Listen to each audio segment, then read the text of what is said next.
오늘은 계속해서 창세기 19장 말씀을 나눕니다.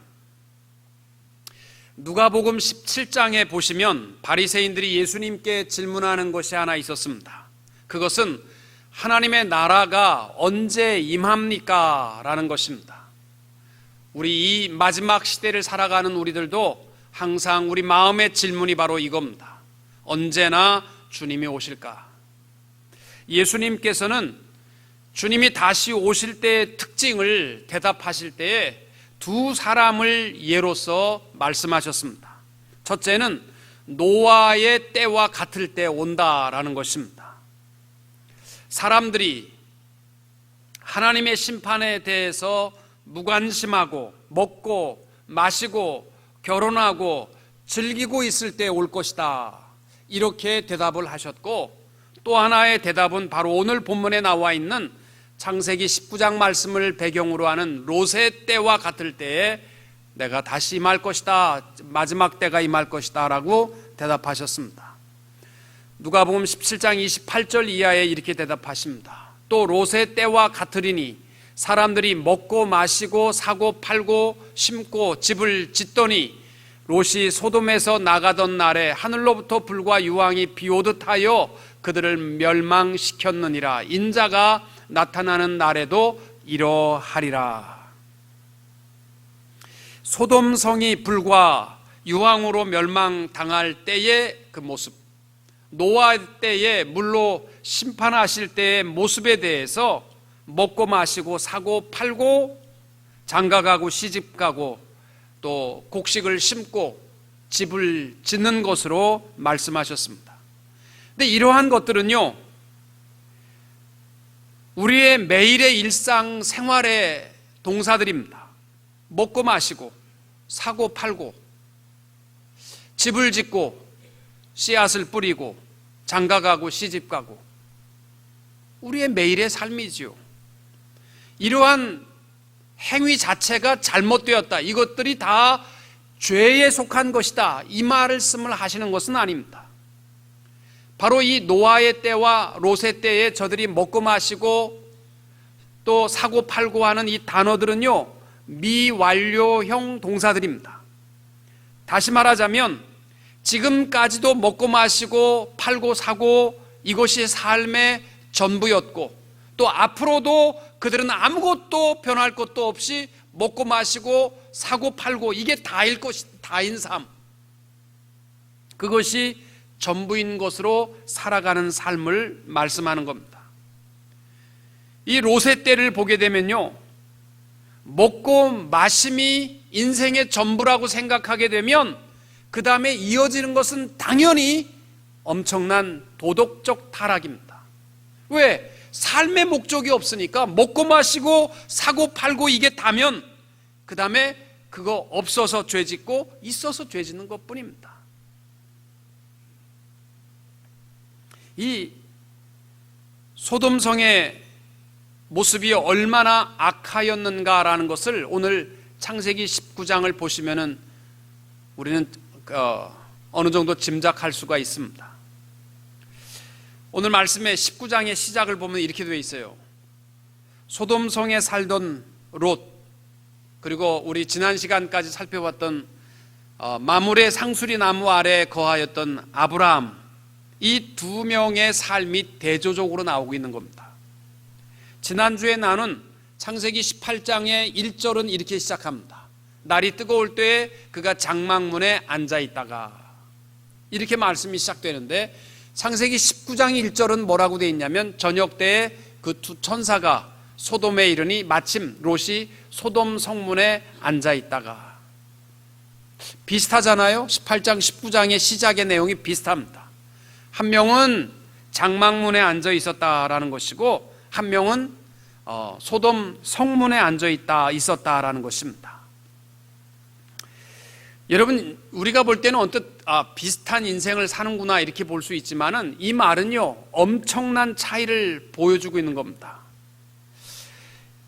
성문에 앉아 있다라는 말은 쉽게 말하면 그 소돔성에서 굉장히 고위 관직을 맡고 있었다, 이러한 뜻입니다. 바로 이 성문에서 행하였던 것들이 뭐냐면 재판의 역할을 감당하는 것이었고, 백성들의 문제를 들어주고 해결해주는 역할을 감당했고, 모든 군부와 또 성문의 출입까지 담당하는 고위 관직을 의미하는 것입니다. 우리 지난 금요일 날 황 목사님이 룻기 4장을 가지고 말씀을 했는데, 룻기 4장에 보아스가 성문에 앉았다가 증인들을 모으고 또 기업 무릎 자를 불러서 이 기업 무릎에 대한 문제를 해결하는 것을 보았습니다. 또 열왕기하가 아니라 사무엘하 18장 말씀해 보시면은 다윗이 압살롬이 죽게 되자, 아들 압살롬이 죽게 되자 왕이고 뭐고 다 포기하고 성무에 앉아서 눈물로 며칠을 밤셉니다. 압살롬아, 압살롬아. 자기를 반역하고 왕위에서 쫓겨나도 아들은 아들이니까 아들 때문에 그렇게 슬퍼하고 있었습니다. 그랬을 때 요압이 그렇게 하시면 안 됩니다. 왕을 위해서 우리가 싸웠는데 압살롬을 위해서 그렇게 슬퍼하면 우리는 뭐가 됩니까? 라고 하소연을 합니다. 열왕기하 19장에 가게 되면은 다윗이 눈물을 씻고 다시 성문에 앉았더라.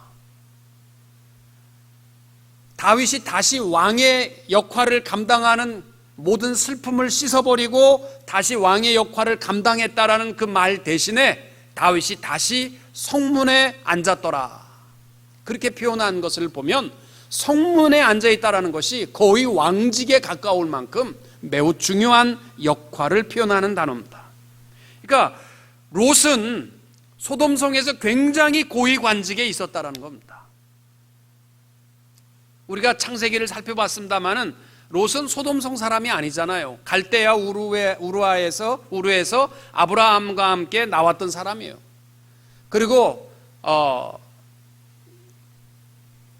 재산이 많아지면서 서로 다투게 되자 롯과 아브라함이 서로 헤어질 때에 롯은 소돔성이 물도 많고 비옥한 것을 보고 소돔성으로 들어갔어요. 나그네였습니다. 근데 그가 고위관직에 가게 되는 계기가 있었습니다. 전쟁이 일어나고 소돔이 전쟁에서 지게 됨으로 말미암아 롯과 그 가족이 포로로 잡혀가고 모든 물질을 다 빼앗겼다라는 소식을 들은 아브라함이 318명의 자기의 사병을 이끌고 가서 그들을 쳐부수고 모든 재산을 다시 찾고 조카 롯의 가족들을 찾아서 소돔 땅으로 돌아왔습니다. 그때 소돔 왕이 뭐라고 제의를 하냐면, 물질은 너 다 가져라. 네가 이겼으니까 사람만 다시 내게 돌려다오. 그렇게 얘기할 때 아브라함이 나는 재산 털끝도 건들 이유가 없다. 당신 다 돌려준다. 왜? 내가 행여나 이 땅에 살면서 부요하게 살 것이 분명한데 부요하게 될 때에 내가 그때 좀 줘서 부자가 됐지. 그 말 듣고 싶지 않다. 나는 하나님의 은혜로 부요하게 살기를 원한다. 그렇게 대답을 합니다. 소돔 왕이 얼마나 감동을 받았겠어요. 모든 재산을 다 그대로 돌려받았습니다. 그리고 그의 아브라함을 향하여 빚을 갚는 길은 딱 하나밖에 없었어요. 그 조카 롯이 소돔 땅에 살고 있느냐? 그를 높은 위치에 두었던 거예요. 그러니까 롯이 높은 위치에 올랐던 이유가 뭐냐면 삼촌 덕분이에요. 삼촌 덕분에 고위관직에 소돔성에서 차지하고 부요하게 살아가고 있었습니다. 반면에 이 아브라함은요, 어떻게 보면 산속에서 장막치고 그저 마물의 상수리 나무 아래가 전 재산인 것처럼 시간만 내면 피곤해도 상수리 나무 아래 가서 쉬었던, 하나는 별 볼 일 없고 롯은 부요한 도시에서 잘 나가는 고위관직, 이 두 사람의 직분을 비교하면요, 누구나 다 볼 때 훨씬 롯이 부러워 보일 것입니다. 오늘 말씀은 거기에 속지 말라는 겁니다. 겉으로 보면 부요하고 풍성하고 물과 초목으로 가득한 소돔 땅에서 고위관직으로 있는 것이 훨씬 좋아 보이지만 그렇지 못하다라는 것입니다.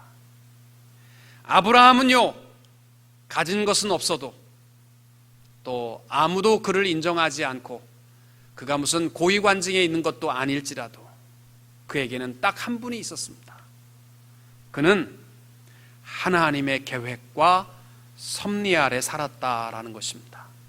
히브리서 11장 9절 이하에 이렇게 말합니다. 약속의 땅에 거류하여 동일한 약속을 유업으로 함께 받은 이삭 및 야곱과 더불어 장막에 거하였으니 이는 그가 하나님이 계획하시고 지으실 터가 있는 성을 바랐습니다. 하나님의 계획 가운데 아브라함이 거하였다라는 것입니다. 사랑하는 성도 여러분, 우리 마지막 때를 살아가는 우리들이 오늘 하나님께서 소돔성을 멸망시키는 이 장면은 매우 중요한 의미를 가지고 있습니다. 이 마지막 시대에 먹고 마심이 전부가 되는 인생이 되지 마시기를 바랍니다. 하나님의 계획과 섭리와 그 약속 가운데 거하며 아브라함과 같은 참된 승리와 소망의 삶을 이루는 성도님들이 될 수 있기를 주님의 이름으로 축원합니다. 제일 먼저 소돔성에 제일 먼저 우리가 나눌 말씀은 바로 이 17절인데, 소돔성 문에 앉았던 롯이 저녁 때 2절에 보면 이렇게 되어 있습니다. 저녁 때 두 천사가 소돔에 이른 것을 보고 일어나 영접하고 땅에 엎드려 절하였고, 내 주여 돌이켜 종의 집으로 들어와 발을 씻고 주무시고 일찍이 일어나 갈 길을 가소서. 어떻게 보면요, 지난 시간에 나눴던 아브라함이 대접하기를 좋아했던 모습과 거의 비슷한 모습입니다. 정성껏 나그네 된 자를 대접했다라는 것입니다. 오늘 19장의 말씀을 이렇게 시작하는 이유가 있습니다. 소돔성은요, 극도로 타락해 있었습니다. 먹고 마시고 또 육체적 그 죄악으로 가득한 소돔과 고모라 성의 사람들과는 롯은 다르다. 그들과는 다른 하나님을 섬겼던 롯이다. 그걸 말해주기 위해서 그 대표적인 모습이 뭐냐면 그는 대접하기를 기뻐했다는 것입니다. 하나님께서 소돔성을 멸하려고 하시지만 롯은 달랐다. 하나님의 백성인 롯은 달랐다. 그 다른 점이 뭐냐? 대접하는 모습이었다라는 것으로 대언하고 있습니다. 여러분, 소돔성이 얼마나 타락하였는가는 이 오늘 창세기 19장 말씀을 보시면 잘 알 수 있습니다. 이 두 사람이 롯의 집에 찾아오는 것을 보고 그날 저녁에 소돔성의 노소를 막론하고, 이 말은 뭐냐면 젊은 사람이나 늙은 사람이나 예외 없이 다 그 사람 내놓으라는 거예요. 잘생긴 두 청년을 내놓아라.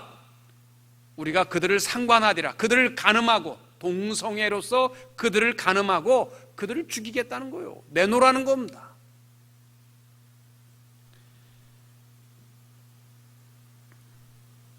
여러분, 그 죄, 간음의 죄에 대해서 이제는 창피한 줄도 모르고 그 청년들을 내놓아서 잘생긴 청년들을 우리가 강간하리라. 이 말은요, 극도로 타락한 소돔성임을 말해주고 있습니다. 롯이 나가서 그들을 좀 절제시키고 돌아가게 하려고 하는데 점점 더 이들이 분노해서 내놓으라는 거예요. 그러니까 롯이 뭐라고 얘기하냐면, 내게 남자를 가까이 하지 아니한 두 딸이 있노라. 청하건대 내가 그들을 너희에게로 이끌어내리니 너희 눈에 좋을 대로 그들에게 행하고 이 사람들에게는 아무 악한 일도 저지르지 말라. 이 타협안을 보시면 끔찍한 거 아닙니까? 내게 시집가지 않은 딸 둘이 있으니까 그거 내놓을 테니까 니들이 뭐 강간을 하든 뭐 하든 다 해라. 그러나 돌아온 손님은 그렇게 하면 안 된다. 이걸 타협안이라고, 지금 하나님을 사랑하는 롯이 타협안이라고 내놓는 겁니다. 여러분, 이 모습 보면서 어떤 생각이 드십니까? 이 소돔성은요, 타락한 세상은 애들만 난리치는 게 아니라 노인들도 부끄러운 줄 모릅니다. 요즘 한국에 노인들의 성범죄가 도를 넘고 있습니다. 부끄러워하지 않습니다. 롯이 그들을 이 나그네 된 자들을 보호하겠다는 마음은 이해가 되지만 그 자기의 시집 안 간 두 딸을 내놓고 그들을 강간하게 내버려 두고, 이게 얼마나 소돔성이 타락해 있는가를 말해주는 거예요. 오늘날 우리가 살고 있는 미국이요, 우리 신앙인에게 있어서 가장 큰 충격과 의미는 동성애 결혼에 대한 교단의 인정입니다. 미국의 가장 큰 장로 교단이 동성 결혼을 인정했습니다. 그래서 한국 교회들이 지금 이 연합장로교회를 속속히 탈퇴하고 있습니다. 여러분, 동성 결혼으로 끝날까요? 저는 그렇게 생각하지 않습니다. 소돔성을 보게 되면요, 점점 더 뻔뻔해져 가는 것이 죄의 습성입니다. 어쩌면 공개적으로 이제는 동성애 강간과 살인을 일삼는 그러한 타락한 세상으로 급속도로 바뀌어 갈 것입니다. 이에 천사들이 직접 개입하게 됩니다. 밖에 있는 롯을 손을 잡아 천사들은 문을 열고 먼저 손을 내밀어 롯을 집으로 끌어들이고 문을 닫았습니다. 그리고 밖에 있는 사람들의 눈을 멀게 했습니다. 그리고 17절, 오늘 말씀의 가장 중심이 되는 구절입니다. 사람들이 그들을 밖으로 이끌어낸 후에 이르되 도망하여 생명을 보존하라. 돌아보거나 들에 머물지 말고 산으로 도망하여 멸망함을 면하라. 오늘 이 말씀이 우리 마음비에 꼭 새겨지기를 바랍니다. 생명을 보존하라. 여러분, 이 악한 시대에 살아가면서 같이 멸망하는, 앞을 못 보는 미련한 자들이 되지 말고 생명을 지킬 수 있게 되기를 바랍니다. 그렇게 되기 위하여서 제일 먼저 명령하는 것은 돌아보지 말라는 겁니다. 여기에 대해서 칼빈은 말하기를, 이 뜻은 무슨 뜻이냐? 돌아보지 말라라는 뜻은 롯으로 하여금 소돔을 갈망하며 애착심에 빠지지 않게 하려는 것이며 오직 하나님의 은총만 기억하게 하기 위함이었다. 세상 애착 갖지 말라는 겁니다.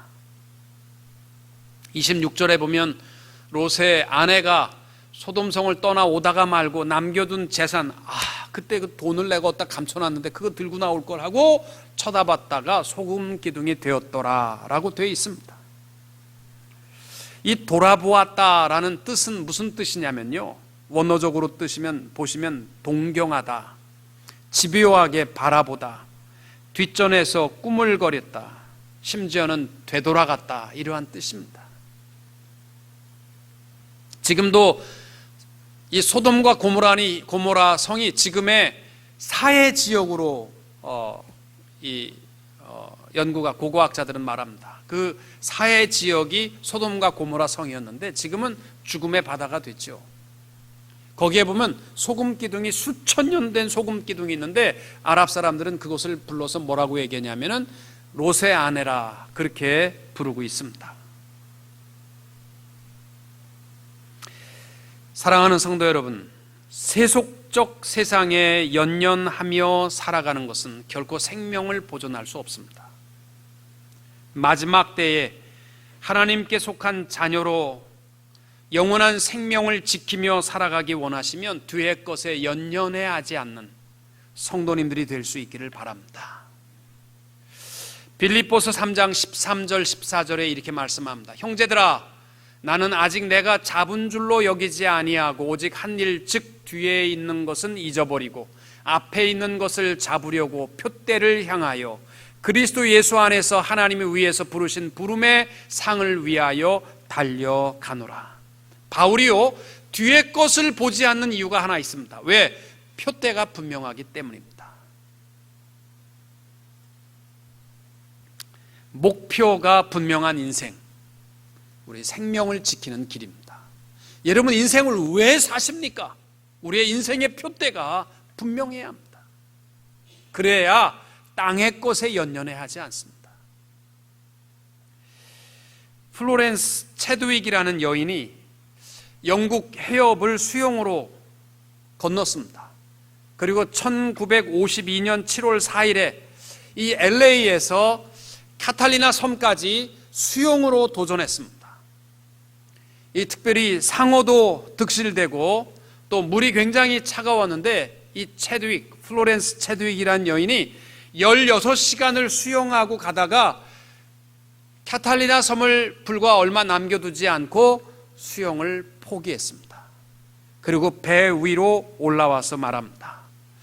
제가 포기한 이유는 상어 때도 아니고 추위 때문도 아니고 안개 때문이었습니다. 섬이 아물거리기라도 해서 보이기만 하면 나는 갔을 것입니다. 앞만 가도 아무것도 안 보이니까 두려운 거예요. 앞만 가도 아무것도 안 보이기 때문에. 그래서 이 플로렌스 체드윅이요 2달을 더 훈련을 하게 되는데 그 훈련이 뭐냐면요, 카탈리나 섬 사진을 갖다가 딱 앞에다 놓고 계속 머릿속에 넣는 겁니다. 왜?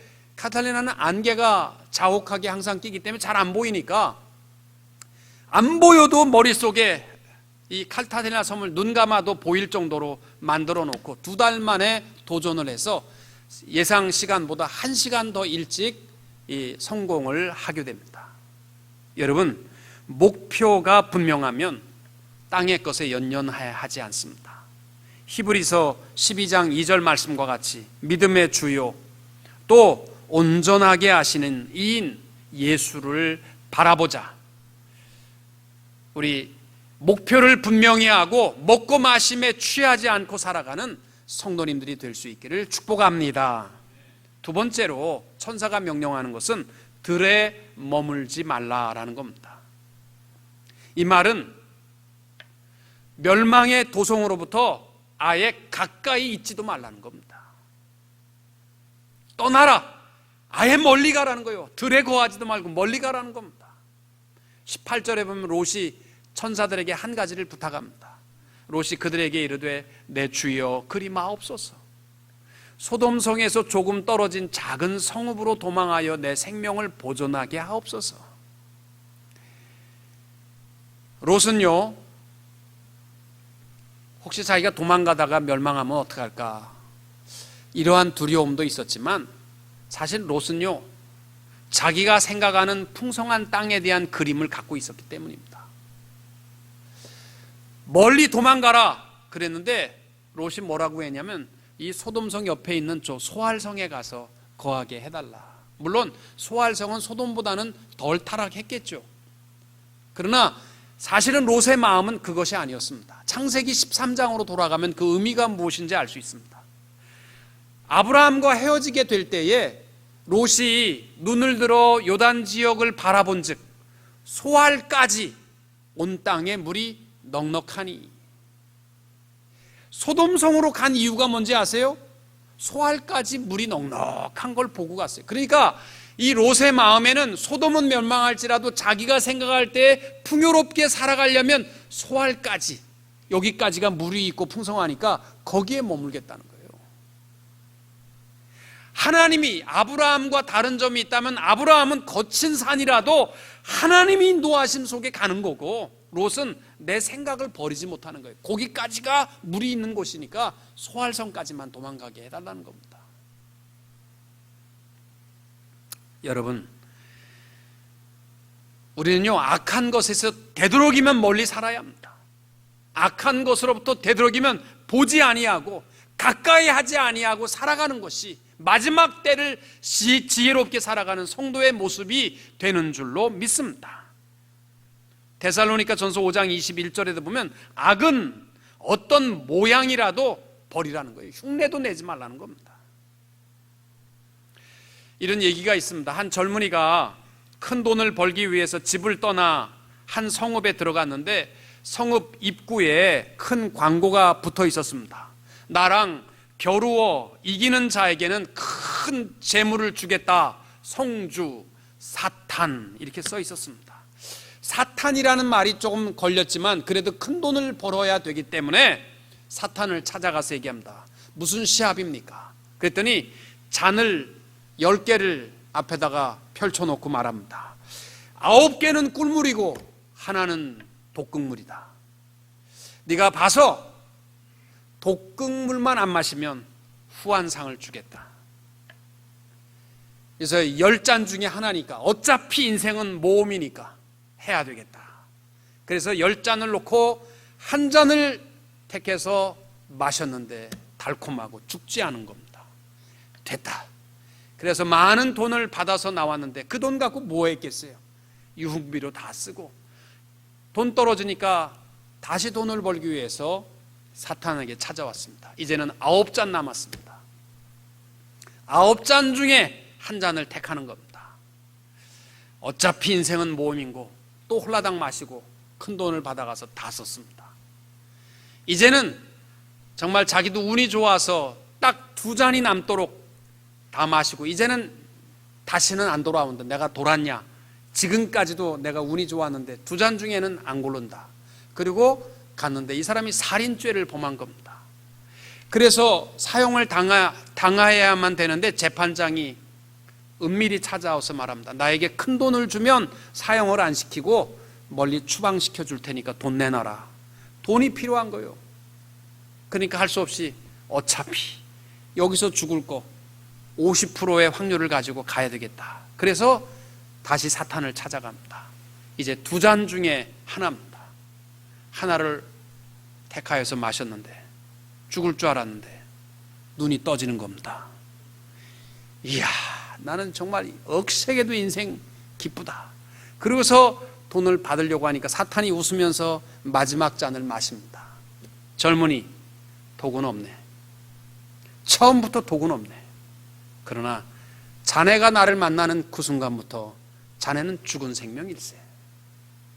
악한 영은요, 만나는 순간부터 우린 죽은 겁니다. 더럽고 추한 것은 가까이 할수록 이미 우리는 죽은 겁니다. 독배는 이미 처음부터 마신 것입니다. 이 롯의 인생의 19장의 마지막을 보면요, 롯의 삶의 결과가 뭔지 참 쓸쓸하게 끝납니다. 2 딸과 함께, 아내도 소금 기둥이 돼버리고 2 딸과 함께 나온 롯이 2 딸과 관계를 맺어서 첫째 아들을 낳아 모압이라고 합니다. 오늘날 모압 이 조상이 되었고, 둘째 딸과의 관계로 베남미를 낳았고, 그는 암몬 족속의 조상이 됩니다. 그러면 어떤 분은 성경 읽다가 무슨 이런 더러운 얘기가 섞여 있냐고 그래서 성경을 덮은 사람도 있다고 하는데, 그 얘기가 아니잖아요. 얼마나 악한 2 민족의 조상이 되었는가를, 왜 롯이 이 모양이 되었느냐? 양다리 때문입니다. 사랑하는 성도 여러분, 우리들도요, 한 발을 땅에 딛고 한 발을 하나님께 두고 이 땅 위에서 먹고 마시고 취하고 살다가 이 다음에 죽어서도 지옥 안 가고 천국 가는 그러한 양다리 전법을 쓰면요, 인생의 결론은 추한 모습이 되어버리고 맙니다. 하나님께로 향한 마음, 절대 인간은 2 주인을 섬길 수 없습니다. 마태복음 6장 24절에 예수님께서 한 사람이 2 주인을 섬기지 못할 것이니 혹 이를 미워하며 저를 사랑하거나 혹 이를 중히 여기며 저를 경히 여김이라. 너희가 하나님과 재물을 겸하여 섬기지 못하느니라. 성경에 보면요, 물질에 대한 말씀이 2350절입니다. 그러니까 우리 그리스도인에게 있어서 물질관이 얼마나 중요한가를 말해요.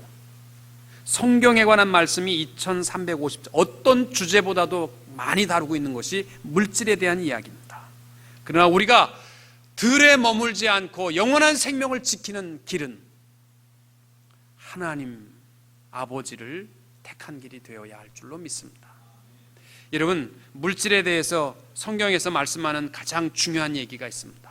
첫째는 세상의 것은 영원한 것은 없다는 것입니다. 다 하나님의 것이고, 그리고 하나님의 것을 우리가 일정한 시간 동안 사용하는 것뿐입니다. 이거 없어서 죽는 것처럼 여기 이거 있다고 교만하고 그럴 필요 없어요. 잠깐 내가 사는 동안 맡아 있는 것뿐입니다. 시편 24편에 땅과 거기 충만한 것과 세계와 그 중에 거하는 자가 다 여호와의 것이다.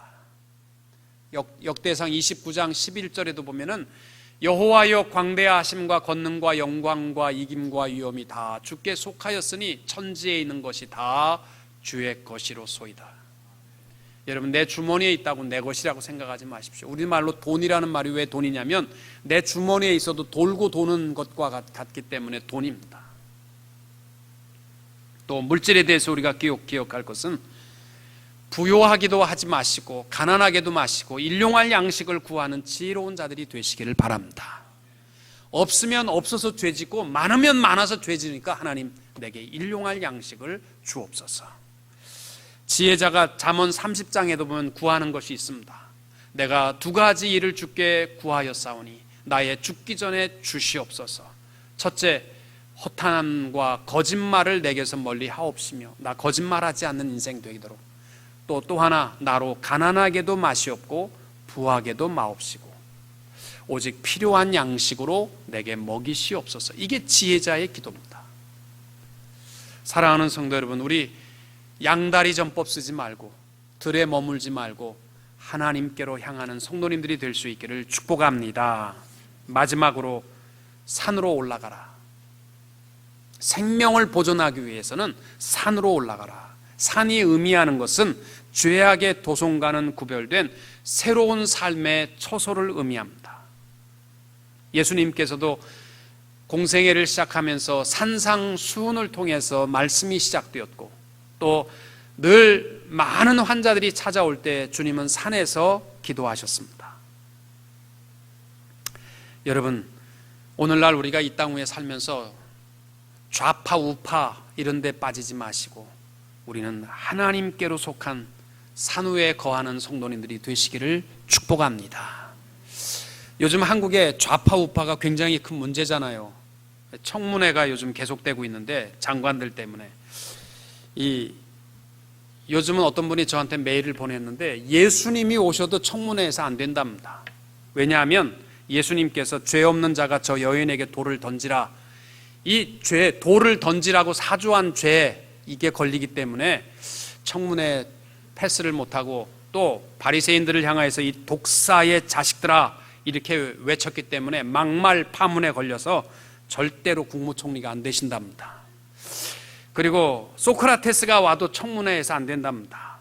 악법도 법이다 이런 말을 했기 때문에 악법 옹호 파장을 일으켰다는 것입니다. 이순신 장군이 와도 안 된답니다. 왜냐하면 내 죽음을 아무에게도 적에게 알리지 말라. 도덕성 논란이라는 거죠. 거짓말을 했다라는 도덕성 논란에 걸려서 이 청문회를 패스할 수 없다 이렇게 얘기합니다. 여러분, 우리는 좌파도 우파도 아니고 우리는 하나님 성산에 거하는 자들이 되어야 할 줄로 믿습니다. 2014년 브라질 월드컵이 끝났습니다. 이 월드컵 중에서도요 가장 안타까운 장면은 승부차기의 모습 아닙니까? 그 열심히 120분을 뛰고 안 돼서 마지막 이 승부차기를 할 때 차는 사람도 얼마나 가슴이 콩당콩당 뛰겠으며 막는 골키퍼는 또 얼마나 콩당콩당 하겠습니까? 이스라엘의 행동 연구가인 마이클 바엘리라는 사람이 월드컵과 또 그 유럽컵 경기에 나오는 286개의 페널티킥을 대상으로 연구 조사를 했습니다. 그랬더니 킥은요 오른쪽과 왼쪽과 가운데 셋 중에 하나인데 차는 비율이 비슷했습니다. 어느 쪽으로 많이 차는 거 없었습니다. 근데 골키퍼는 어느 누구든지 한쪽을 택해서 넘어지게 돼 있어요. 왼쪽을 택하든지 오른쪽을 택해서 넘어지게 되는데 그러니까 3분의 1로 줄어드는 거예요. 가운데 왼쪽 오른쪽인데 3분의 1로 줄어드는 거고 방향을 잡았을 때 차는 방향을 잡았을 때 막을 수 있는 확률이 4분의 1이었답니다. 왼쪽으로 차는데 골키퍼가 왼쪽으로 넘어지면서 막으려고 할 때 막을 수 있는 확률이 4분의 1. 그런데 골키퍼가 가만히 서 있으면 가만히 서서 오는 가운데 오는 막을 확률은 60%. 그러니까 골키퍼가 사실은요 안 움직이고 가운데 서 있는 게 훨씬 막을 확률이 높다는 거예요. 근데 골키퍼가 그 비싼 돈 내고 와가지고 왼쪽 오른쪽으로 살 때 가만히 서서 있다가 골 먹으면 저 등신 저게 무슨 골키퍼야 이렇게 욕을 먹는다는 거예요. 그러니까 한쪽을 택해서 넘어져야 아깝다 방향을 잘못 잡았네 이렇게 얘기를 하기도 하고 그 방향으로 갔는데도 못 잡으면 킥을 잘했네 이렇게 해서 욕을 안 먹어요. 그러니까 골키퍼가 가운데 서 있는 것이 훨씬 막을 확률이 많음에도 불구하고 한쪽을 택해서 넘어져야 된다는 거예요.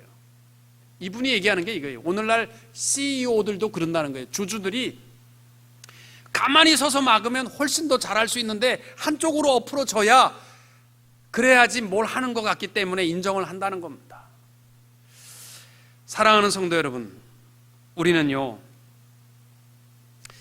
이 마지막 시대의 생명을 지키기 위해서 우리가 서야 할 곳은 거룩한 성산입니다. 왼쪽으로 자빠지려고도 하지 마시고 오른쪽으로 자빠지려고도 하지 마시고 그저 여호와 하나님의 성산에 우뚝히 서 있는 성도님들이 될 수 있기를 축복합니다. 힘들고 어렵거들랑 하나님 성산을 찾으십시오. 야곱이 그랬잖아요. 창세기 35장 말씀해 보면 세겜성 남자들을 다 죽이고 이제는 자기 가족이 강도떼가 되었을 때, 어디로 갈 수 없을 때 일어나 베델로 올라가자, 아버지의 성산으로 가자는 겁니다. 사랑하는 성도 여러분, 우리가 살고 있는 이 시대를 마지막 때라고 말합니다. 너희 생명을 보존하라, 이 말을 우리가 영원토록 잊지 않게 되기를 바랍니다. 생명을 지키는 길은 뒤를 돌아보지 말라는 겁니다. 목표를 분명히 하고 들에 머물지 말라는 겁니다. 죄로부터 멀리 떨어지라는 겁니다. 그리고 하나님 중심, 말씀 중심의 성도들이 될 수 있기를 주님의 이름으로 축원합니다. 기도하겠습니다. 하나님,